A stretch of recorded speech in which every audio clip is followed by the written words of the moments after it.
something. I remember now. See, the church wants all the money and power, and they hate Hollywood. Hollywood has all the money and power because that's where God wants it to go. So you know who the church has to answer to? You guessed it. And that is a wrap. And that is Roof Snow. The famous area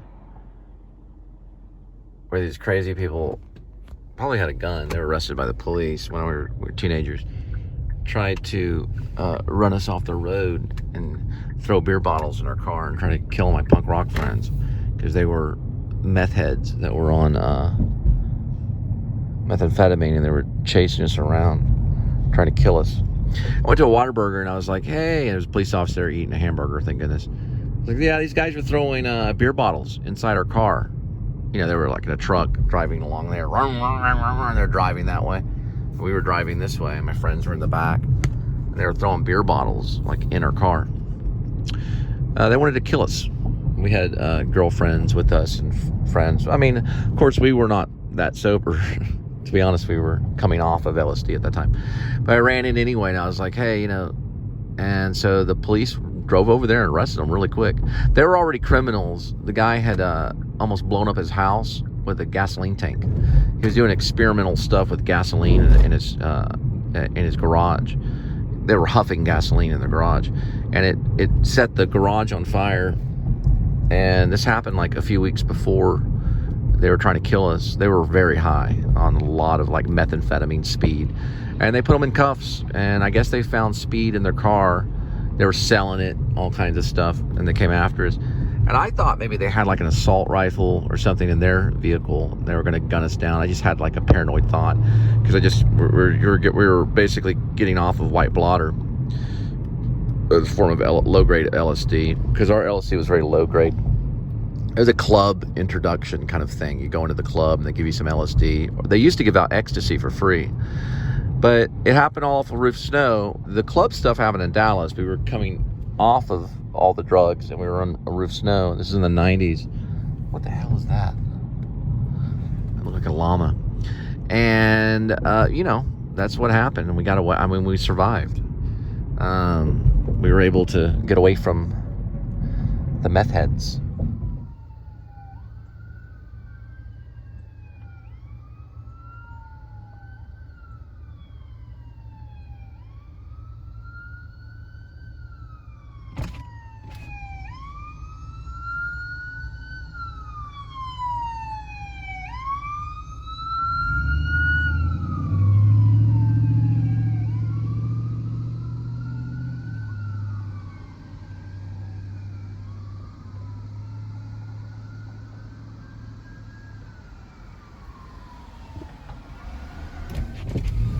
And, you know, that happens when you're a kid. You know, Rebel Without a Cause stuff happened in the 90s.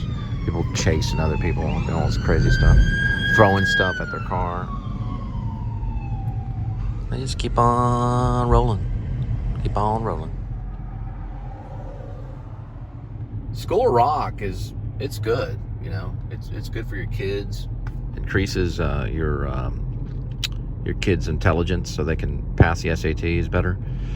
Man, I'm telling you, School of Rock is the way to go. Everyone has the right to life, even babies.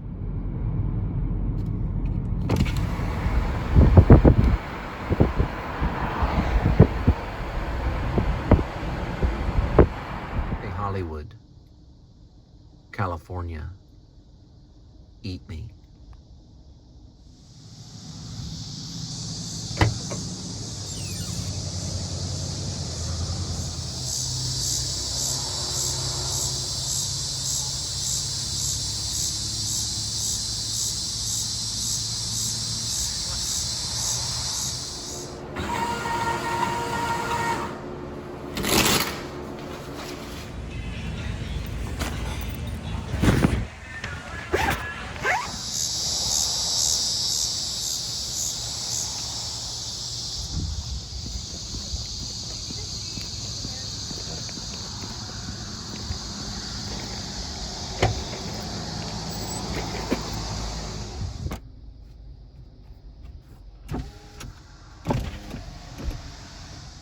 some guy is walking with his son because all the money his mommy and daddy gave him. His wife has stomach pains. Not because there's a child in her belly. They went ahead and snipped that problem.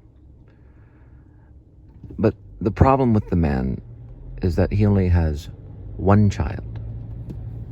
I have 3. He does not know what pain is.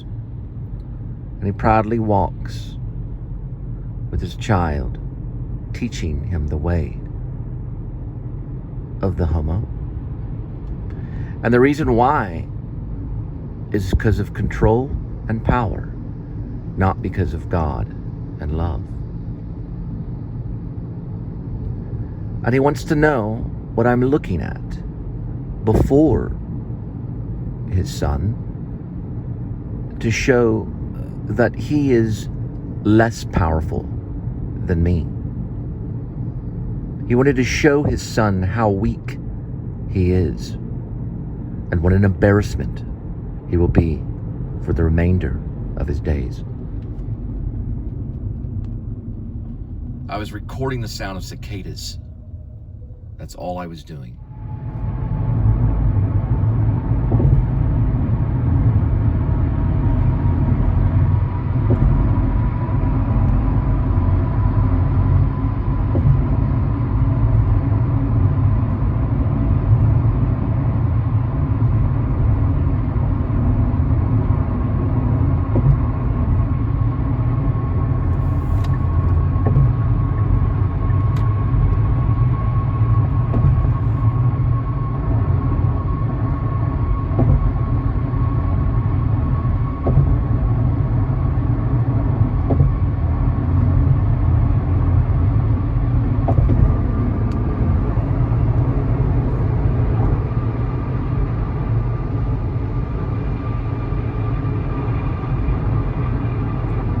What is it that you're looking at, my friend?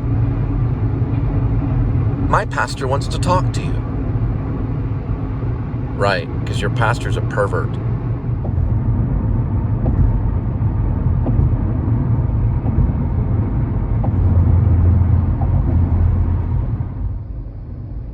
Ashbury and Wood Glen is where we're eventually going to end up.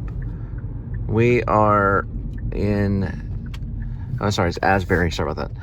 Asbury. Golly, they got a lot of them. That's crepe myrtles that are really nice too. This is probably a, similar to crepe myrtle. I think that was a crepe myrtle. That's a crepe myrtle right there. They're very popular.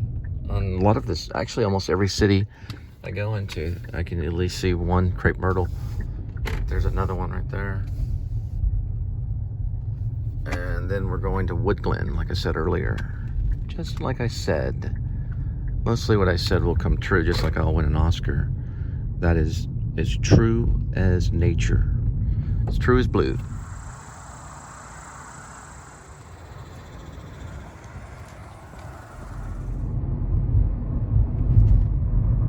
If we walk to the other side. Let me see something real quick. Oh, that looks good. Yeah, I should have put the wonderful. red peppers with the spinach the same time as this. Oh, wow. Huh. Did you put that in the oven for how long? That's cool. I should have done the peppers and the spinach at That's the the same fish. time. Okay. Close the door. Get out. All right. Cooking with Linda and Cole. Stuffed mushroom. My great grandmother's Margaret Mitchell. There we go. She had old typewriters, all kinds of stuff. Little sections of Gone with the Wind that was written by hand. She faked her death since she moved to Halton. She has a whole family. She disguised herself. She got into soil conservation. We called Margaret Mitchell Nanny Wawa. And so her lesbian lover died in her place. She moved to Halton, Texas. She started a family with another man. She kept her same name, Margaret Mitchell. He changed his name and faked his own personality or his own identity so that he could continue. She had to keep her same name so she could cash her checks and stay connected to the dynasty. Her name was Margaret Mitchell. She died in East Texas. I am Cole Spivey, also known as Jonathan Cole Spivey, and I'm Margaret Mitchell's great-grandson. True story. Look it up.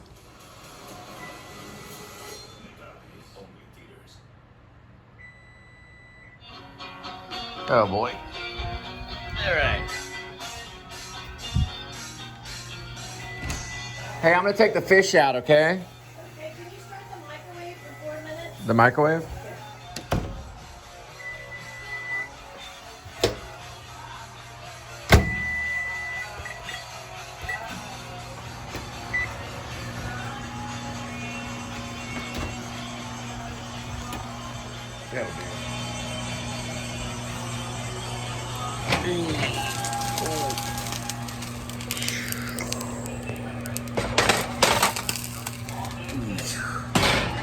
How we survived.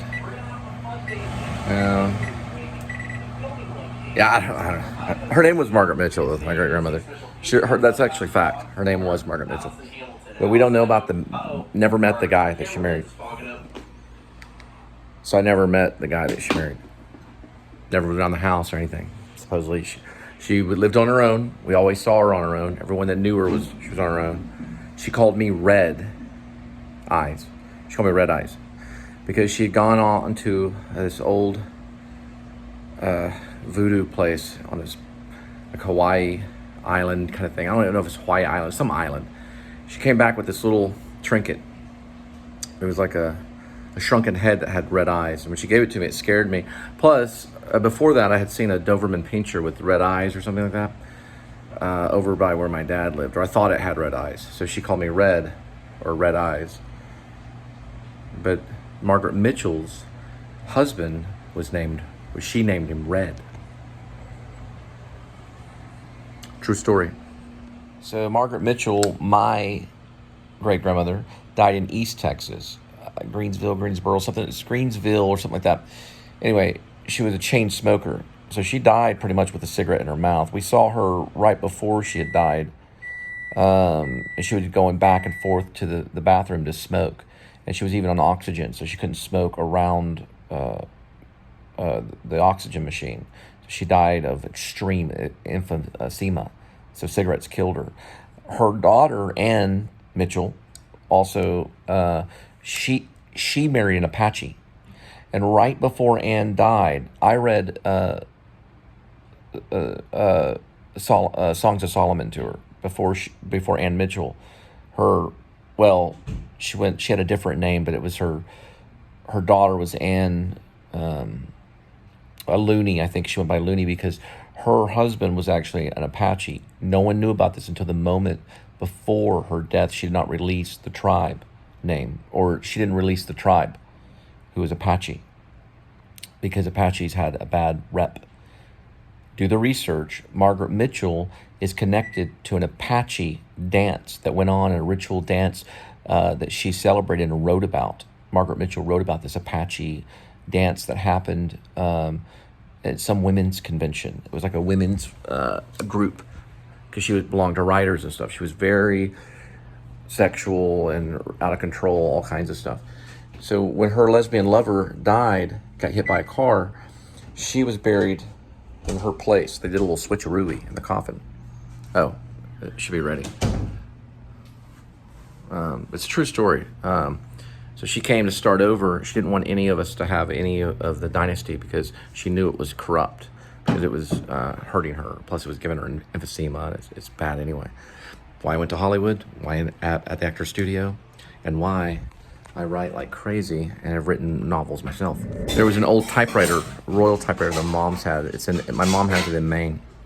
There's another typewriter. She had typewriters, and she had a file cabinet I would go through looking for any information about Gone with the Wind or anything like that. But she had soul conservation stuff. So she was like a secretary. It was like her full-time job. Never once did I ever see her husband. All right, so you finished up the Atlantic salmon, or just regular salmon, or what? So Atlantic salmon. Oh, Atlantic salmon. That's farm raised. Ain't the best. Looks really good. And this is the broccoli? Oh, wow.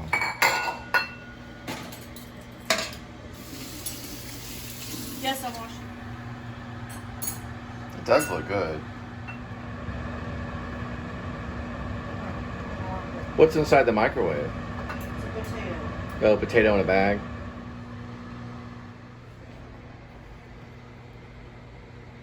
So all Margaret Mitchell ever did was just watch soap operas all the time and eat bonbons and smoke cigarettes. Yes, it's true. Margaret Mitchell's my grandmother. I'm going to break down what this means right over here, which is a call sheet. Okay, so in the call sheet, you're going to have basically the name of the pictures incorporated right here. Okay, in this case, it's Selznick. Okay, now the picture right here says Gone with the Wind. So you put picture, name of the movie, Gone with the Wind. Okay, so everybody knows that that's the movie. Okay, production number 100. Now, the set is interior, which means inside, or the interior is, meaning the reality of what's going on is inside Rhett's room, dash Rhett's house. The house, we know, but we don't really see the whole house, we just see the room. So it's very, very, very, very, very, very, very, very specific, and then kind of general. Specific, general. Rhett's room, dash Rhett's house. Now, my grandmother, she didn't really want them to use Vivien Leigh. Vivien Leigh actually stole the role, but she also stole the role of Streetcar Named Desire. I actually played Stanley Kowalski in college and got an Irene Ryan for it, an award. But our Blanche was pretty good, and our Stella, she was real good. Now, Vivien Leigh, right here, would be on set. That's the name. Okay, this is the time call. Then Clark Gable had to be there, and Haiti McDaniel. The stand-ins were there too. So the stands were important so that they get the lighting and all that kind of stuff and see what it looks like before they started wasting film. No, Gone with the Wind is good. Okay, so time called is on set. They had to be there at 9 a.m. Usually they would show up about 30 minutes early. Okay, the makeup was already probably done on this one. Scarlet 32. A lot of times they didn't worry about makeup that much because they're going to go in and they're going to paint the film anyway. 9 o'clock a.m. was on set for Clark Gable, so they show up at the same time. They could share a cigarette together or have coffee. 30 a.m., okay, 8:30 a.m. would be the longest they would keep them. Right here, okay. So that was probably explaining that they were to be in the makeup room about an hour earlier. But they were be on set about 30 minutes early, so they spent about 30 minutes on makeup, or about an hour or so. So that's what that really means. I just like to be a jokester. They'll notify right here. Then there's 8:15 a.m. where the stand-ins had to be there at makeup too. So they use makeup for the stand-ins at 8 a.m. So they had to be there an hour early before set. Scarlet, number 32, Rhett, number 31, and Mammy was number 6. Now, let's look at this right here. Scene 679 to 602, or 682, sorry. That's an 8. Kind of reminds me of Nanny Wall-Wall's typewriter. But the 682 and 679 were the scenes numbers in the script. I'll move in just a minute, hang on. Autumn 1872 was a day, and this is director Victor Fleming, and it was done on June 8th of 1939. Number 8 is pretty cool. Here, sweetie, I'll do it right here. I got it. I'm a big girl. I need to block out your voice. Oh, okay. Hello. Hello. Welcome to the Please Subscribe show. My great-grandmother's name was Margaret Mitchell, and my grandmother's name was Ann Mitchell. They belong to a billion-dollar dynasty. Ooh. Is anything else? I'm fine. You want some water or anything? I got my own water. Just Okay. All right. Anyway, so I don't know if we're going to do another version of Zodiac Killer. It's probably true, but, they don't have the DNA to prove it, so people steal all the time. Anyway, this is like a call sheet. So the important thing about the call sheet, though, the most important thing is that right there. So you don't go to the wrong thing. And probably is that. That's all an actor needs to know. They need to know 3 things, okay? A time, a location,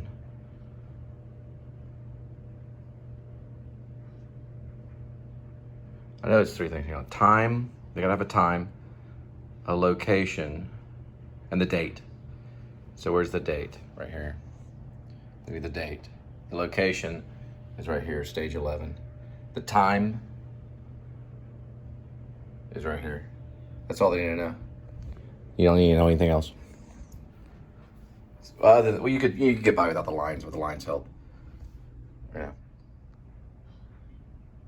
There is one aspect about the iPhone that does bother me. And when you go through on YouTube, which is Google, see, Apple needs to work and share with other people and family. So Apple will share with Google, unless Google wants to buy Apple. Okay. So whenever you're in Facebook and you're putting in your information, it'll only remember what it wants to remember. So if I put the Linda and Cole Spivey band, it remembers the whole line, remember? And I put the Please Subscribe show with Linda and Cole Spivey, it remembers. Remember what you need to remember, because we don't want to forget.